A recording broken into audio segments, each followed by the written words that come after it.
अच्छा, तो अब सिलेबस शुरू करते हैं। पहला हमारा है chapter reproduction in organism. Reproduction का मतलब हम लोग जानते हैं, अपने अर्ली क्लासेस में पढ़ लिए हैं कि the process of increasing the number of individual is called as reproduction. Simply reproduction में एक ऑर्गेनिज्म अपने जैसा ही दूसरा ऑर्गेनिज्म उत्पन्न करता है, इसको हम रिप्रोडक्शन कहते हैं। अब रिप्रोडक्शन की जरूरत क्यों पड़ती है, क्यों जरूरी है? तो जितने भी लिविंग ऑर्गेनिज्म है सबका एक लाइफ स्पैन होता है। बर्थ होगा, इसके बाद ग्रोथ होता है, ग्रोथ के बाद रिप्रोडक्शन होता है, इसके बाद उसकी डेथ होती है।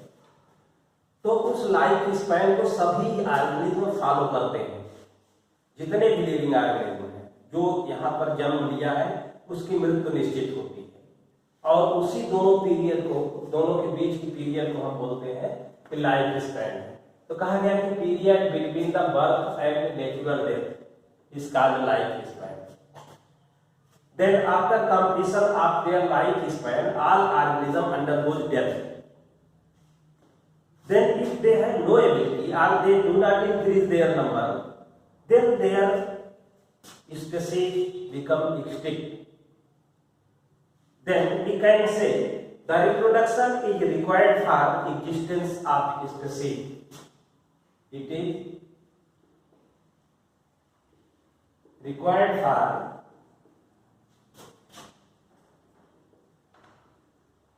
existence of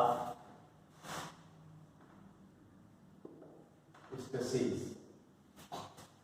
एग्जिस्टेंस का मतलब होता है अस्तित्व में बने रहना। रिप्रोडक्शन नहीं होता, दो ऑर्गेनिज्म होते और उसके बाद उनका लाइफ स्पैन कंप्लीट होता, वो मर जाते हैं, उसके बाद फिर आगे वो स्पीशीज खत्म हो जाती। तो इसलिए सबसे बड़ी बात है कि स्पीशीज का एग्जिस्टेंस बना रहता है। अब life span vary from species to species, अलग अलग स्पीशीज का अलग अलग लाइफ स्पैन होता है, किसी का ज्यादा होता है, किसी का कम होता है। But it do not depend on the size and shape of organism. किसी ऑर्गेनिज्म के शेप और साइज पर ये डिपेंड नहीं करता। जैसे एग्जाम्पल में आपकी बुक में डिफरेंट ऑर्गेनिज्म का लाइफ स्पैन दिया हुआ है। अब एक मैंगो ट्री है और एक आपका वो पीपल ट्री है, दोनों के लाइफ स्पैन में डिफरेंस देखिए, मैंगो ट्री कम है, पीपल ज्यादा है। उसी तरह से एनिमल के केस में देखिए, हाथी का लाइफ स्पैन 75 ईयर्स होता है, 75 साल तक हाथी जीता है। और उससे बहुत छोटा एक ऑर्गेनिज्म पैरट है, पैरट का लाइफ स्पैन 140 होता है। तो एलिफेंट का जो होता है वो 75 ईयर्स होता है, और वहीं पैरट का जो लाइफ स्पैन होता है वो 140 ईयर्स होता है। तो दोनों में डिफर करता है, तो शेप और साइज पे डिपेंड नहीं करता है। और ये रिप्रोडक्शन की जो एबिलिटी होती है वो एनिमल के या लिविंग ऑर्गेनिज्म के जो हैबिटाट होता है depend on habitat and internal physiology of organism. ये दो फैक्टर होते हैं, एक ये और inter physiology. These are the factors that influence the reproduction.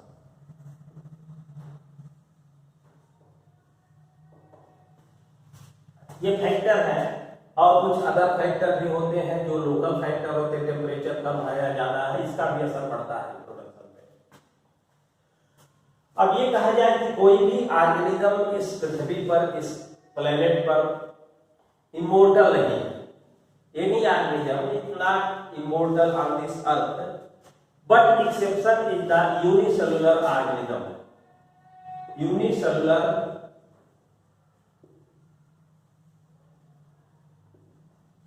organism are immortal in nature.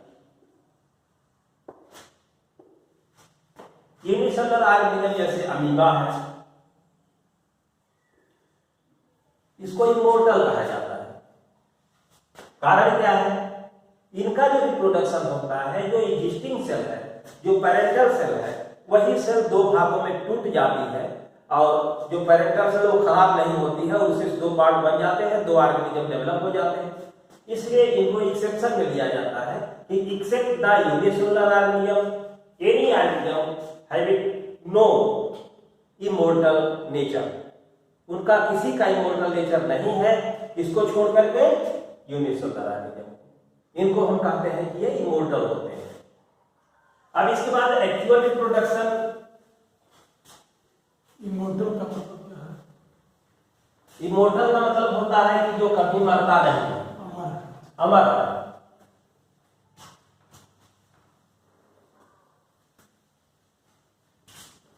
तो अमीबा है, पैरामीशियम है, इनमें सिंपली सेल डिवाइड होता है, सिंपली सेल डिवाइड होता है, डिवाइड होकर के नया ऑर्गेनिज्म बन जाता है, इसलिए उनको हम इमोर्टल कहते हैं।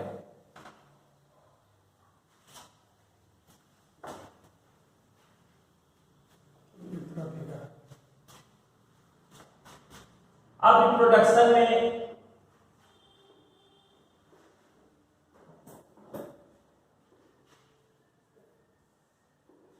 सिंपली बता दिया कि इंक्रीजिंग नंबर, लेकिन डिफाइन करना होगा तो कहा जाएगा कि it is the biological process by which are in which living organism produce their offsprings of their own time.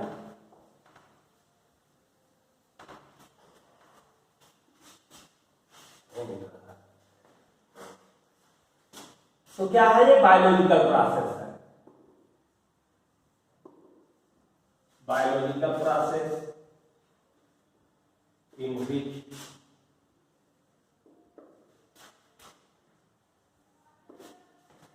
Living organism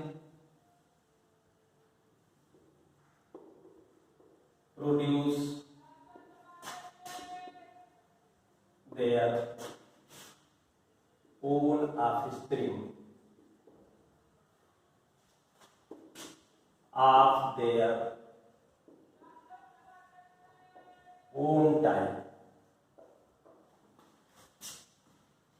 produce their offspring। offspring का मतलब होता है संतानें, वो अपनी संतानें उत्पन्न करते हैं। और अगली शर्त लगाई है ऑफ देयर ओन टाइम। ये रिप्रोडक्शन लिविंग सिस्टम का एक कैरेक्टरिस्टिक है कि अपने जैसी ही संतान उत्पन्न करती हैं। जैसे हाथी का बच्चा बंदर नहीं होगा, बंदर का बच्चा बिल्ली नहीं होगा, ये कुछ जेनेटिक रीजन होता है। इसको हम लोग आगे कैसे कैरेक्टर ट्रांसफर होते हैं आगे वाले चैप्टर में, अगली यूनिट में हम लोग पढ़ेंगे, जिसमें जेनेटिक्स में पढ़ेंगे। तो दो बातें हो गई, एक तो आप स्पिन प्रोड्यूस करना और दूसरा अपने टाइप का प्रोड्यूस करना, ये रिप्रोडक्शन का। और आपको फैक्टर बताया कि habitat and internal physiology influence the process of reproduction. तो रिप्रोडक्शन के कुछ फैक्टर्स हैं जो इन्फ्लुएंस करते हैं या प्रभावित करते हैं, उनसे प्रभावित होकर के लिविंग ऑर्गेनिज्म अपना ऑफस्प्रिंग प्रोड्यूस करते हैं। तो इस तरह से एक सिंपल प्रोसेस है।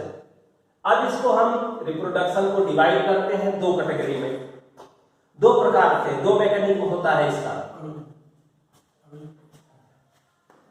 Types of reproduction.